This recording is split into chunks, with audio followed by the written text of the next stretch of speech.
I've censored myself before because I didn't want to get targeted on Twitch or YouTube or things like that. But I think it's about time we actually look at the science, we look at the data, and we recognize that for a large portion of transgender people, they have serious mental health issues. Serious mental health issues. And this is being worsened by the way that we are treating them. We are making these people deranged. And I'm not going to bury the lead. Many studies show that a majority of transgender people have personality disorders.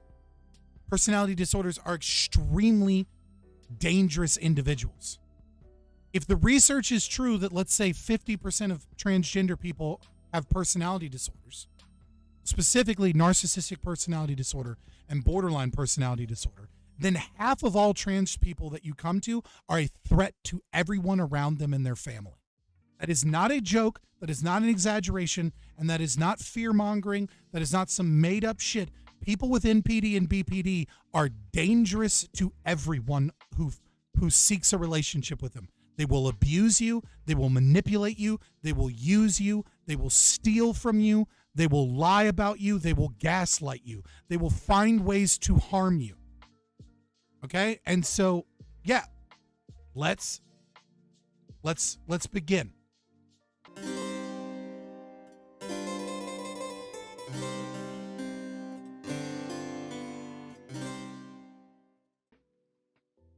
Remember, I could not find any data. I really searched for you guys. It does not appear to be that there is a single study. Maybe there is in some fucking backwoods journal somewhere, but not in a major publication or on Google Scholar or anything like that, on the rates of transgenderism in children versus single parents. If I had to wager a hypothesis based off of other data that we have, that I explained earlier on social contagion and lesbian parents and things like that, I am almost positive that single moms are more likely to have transgender kids for whatever reason. So, now we get into the serious part. So here is a review. Mental Health and Gender Dysphoria Review of the Literature. Okay. This is from 2016.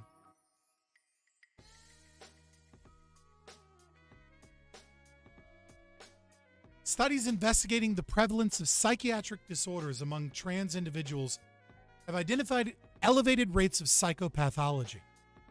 Research has also provided conflicting psychiatric outcomes following gender-confirming medical interventions. This review identifies 38 cross-sectional and longitudinal studies describing prevalence rates of psychiatric disorders and psychiatric outcomes, pre- and post-gender confirming medical interventions for people with gender dysphoria, etc., etc., etc. So what's the important part of this literature review? Psychiatric disorders access to. Only one study used a control group when assessing access to psychiatric disorders. Remember when I said they will make their own science? Giant literature review. Only one of them has a control group. The overwhelming, now granted, this is in 2016, so there have been some later. And of course, there's preprint stuff in Nature magazine, for example, that tracked transgender people with 8 metrics, and they only reported 2. They just wanted to keep the other 6 not reported. These people will make their own science. But even making their own science, the study is limited by the small number of patients studied. The rest of the studies that assess access to disorders did not use control groups. The prevalence rates of access to disorders ranged from 4.3% to 81.4%. I'm going to repeat that. Some studies are showing that 4% of people have cluster B, cluster C personality disorders, which is actually slightly lower than the general population. And then one study, I know the study they're referencing, it's an Iranian study. I don't really trust it, to be honest with you. Has it at 81.4%. And I knew that study before this. Like, read a lot of this research. Uh, just saying, pretty familiar with this research. But a majority of the studies find that close to 50% of trans people have a cluster B or cluster C personality disorder. If you don't know much about cluster B, cluster C disorders, that doesn't sound that crazy to you. What's cluster C? So that would be, cluster C. Is that, there's cluster A, cluster B, cluster C. Cluster C, I think, is depressive. There's depressive personality disorder and avoidant personality disorder. I don't remember all of them off the top of my head. We are talking about a population that is deeply, deeply, deeply entrenched with close to a majority of them have serious mental illnesses that make them a danger to be around other people. When you're talking about NPD and BPD, when you're talking about cluster Cs, you're mostly talking about suicide and severe social anxiety and severe depression and other things that, usually just leads to suicide. But can lead to other things like, dangerous behavior. So I apologize. Avoidant, dependent. I don't know why I said depressive. Depressive is cluster A, which is like, whatever. Avoidant, dependent, and obsessive compulsive. The obsessive compulsive makes the most sense, because, with this new series of kind of like affirming everyone, obsessive compulsive personality disorder is like basically like the greatest treat to the pharmaceutical community you could ever have. Because if you have obsessive compulsive personality disorder, it's like OCD, but when you're talking about OCPD, you're talking about people that have an extreme fixation disorder on certain things and then will make all of their problems in their life about this thing. So if you tell them, if other people around them are, presenting with gender dysphoria, for example, and then they get praise and they get told that all of their problems stem from this, it's very easy for someone with obsessive compulsive personality disorder to then attach their gender identity to that. And then once you attach your gender identity to that, you're actually encouraging their mental illness by socially transitioning. Gender-affirming care is essentially just encouraging their mental illness at that point.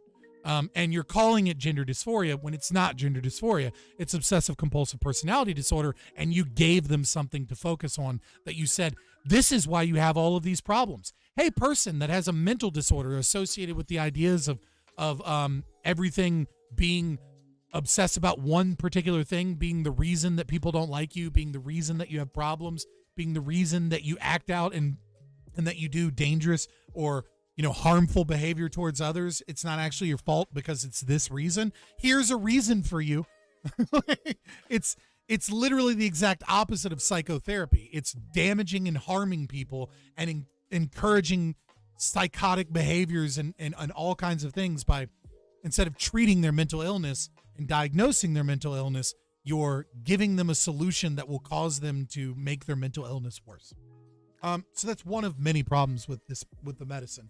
But unfortunately, nobody with any fucking common sense works in counseling and psychology anymore, because those people get rooted out by the ACA and the APA, where they keep their head down, shut the fuck up, and they don't deal with these clients. So, remember how I said they'd make their own science? Well, let's look at another example of people making their own science. So, personality disorders and personality profiles in a sample of transgender individuals requesting gender-affirming treatment. So I'm not going to go through this whole study because, and I selected a couple of studies. Obviously, there's a bunch of studies I didn't go through.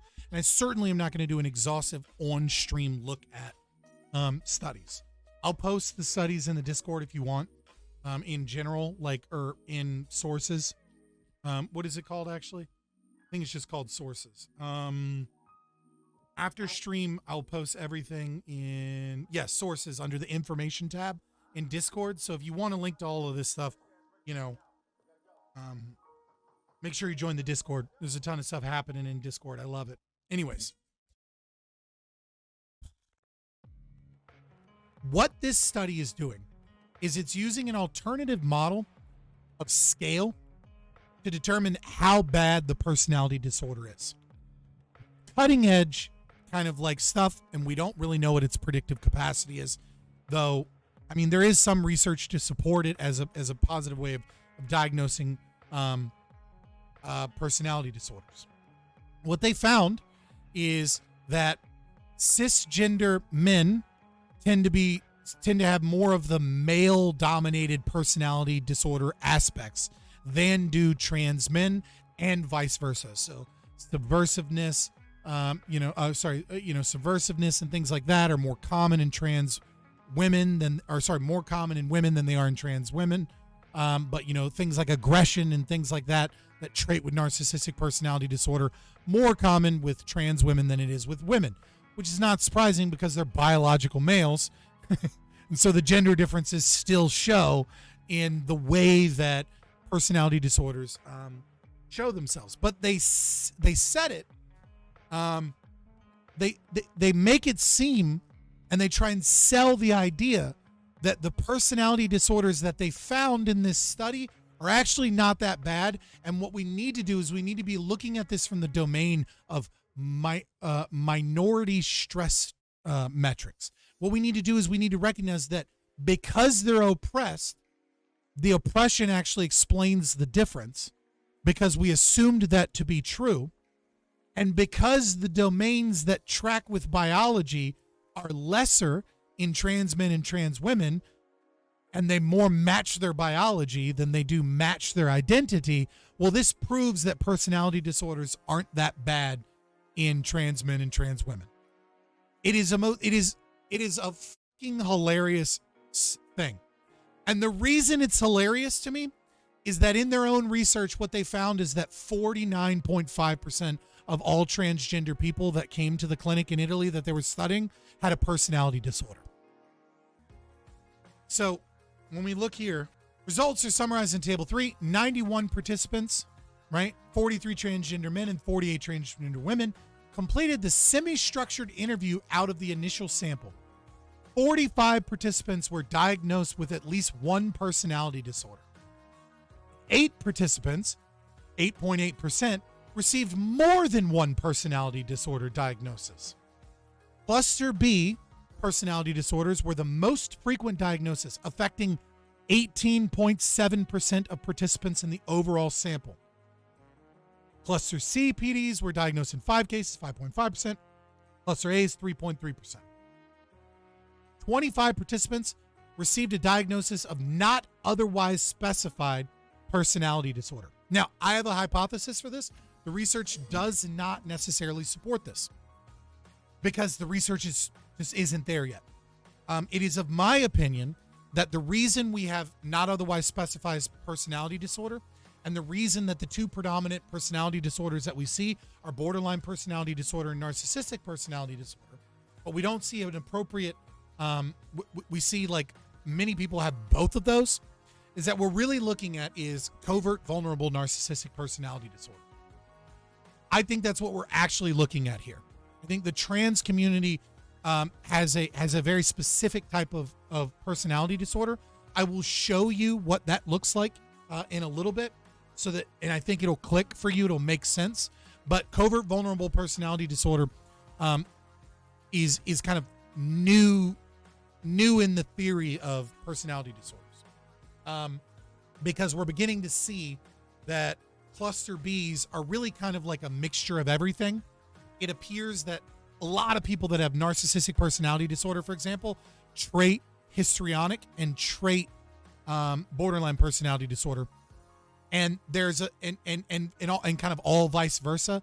The exception is that you don't see a lot of overlap of antisocial personality disorder and histrionic and BPD.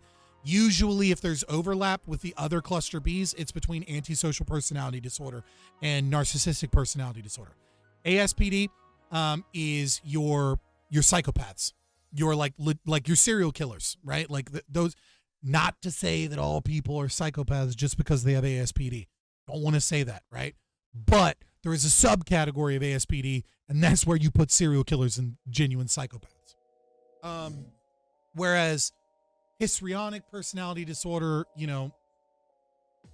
It'll be interesting to see. I don't know. I think HPD is probably has some overlap with autogonophilia, but that's not necessarily. I'm sorry. I'm getting into nerd brain about this shit because I love to read this shit, and I realize that I'm just talking out of my ass. But I structured it so I could explain this to you. So let me get back into the structure. Yeah, crystal clear art. I think you're going to see a lot of overlap between HPD and autogonophilia. But you're going to see a lot of overlap between narcissism and self-love, and especially those that are tend to be grandiose narcissists, which is kind of your traditional narcissist. But I just wanted to show that even when a study is doing everything it can to kind of hide this metric, the other thing is that majority of the data that they pulled from this study to presume that the people aren't as bad is from self-report surveys, which was the first part. And then the second part is the actual structured interview. Number one. Number two, there's a serious bias here. Now, they call out the bias in that these people are coming forward for treatment. Therefore, we can't say this about the whole transgender community. I want to call that bull. I call that utter bull. There is no demographic. The fact that we do not have a lot of studies on the transgender community is 100% trying to hide what they don't want you to know, which is all of the damage that this gender-affirming care and pharmaceutical industry is doing to these people. And I'll explain very easily. In many countries, you're required to see a psychotherapist in order to get any form of gender-affirming care. There's no demographic in other than that, other than like specific disabled people, right? That they already have a relationship with clinics that do research. There's no fucking law in any country that says black women have to see a psychiatrist before they're allowed to abort their baby, right? It's the number one cause of death of black children in America is abortion, but like none of them have to see a psychologist. No, they just go to Planned Parenthood and they do it. So if you want to do a study on black women, for example, that have abortions, well, you got to go to those clinics.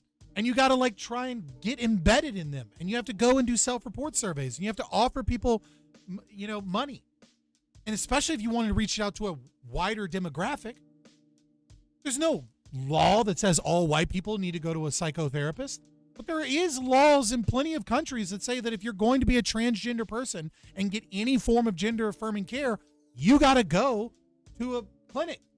The only people you're letting out are people that don't get hormone replacement therapy, unless, of course, they don't have insurance and they're getting illegal. So criminals, which I can't imagine that those criminals have fucking lower rates of personality disorders than the general population. You know what I mean? Like, it's bullshit. Like, it is the easiest demographic group in the world to study right now, and yet there is a dearth of research on them. Why? Look at the incentives. They know. The people that do this shit know deep in their heart that if they don't do research that's coached exactly the way they want, looking for exactly the things they're hoping to find, and that they don't leave outs for themselves constantly, that the research will show that they're wrong, that they're harming people, that there's a large percentage of people with severe mental illness and personality disorders, and we have no idea what we're doing with them, and we're just affirming their fucking gender identity and not actually treating them at all. And many of them don't have gender dysphoria, and we just assume that they do. It's pseudoscientific garbage to make pharmaceutical companies millions and billions of dollars, and to make surgeons billions of dollars. The science does not support any of this shit. What it does support, however, according at least to this study that tries to couch it in the nicest way possible, is that if you see a transgender person, hey man, flip a coin and they might be someone that's extremely dangerous to your family and to your friends, will use you, manipulate you, and abuse you. But, there are lies, damn lies, and then statistics. So who fucking knows what the actual rate is?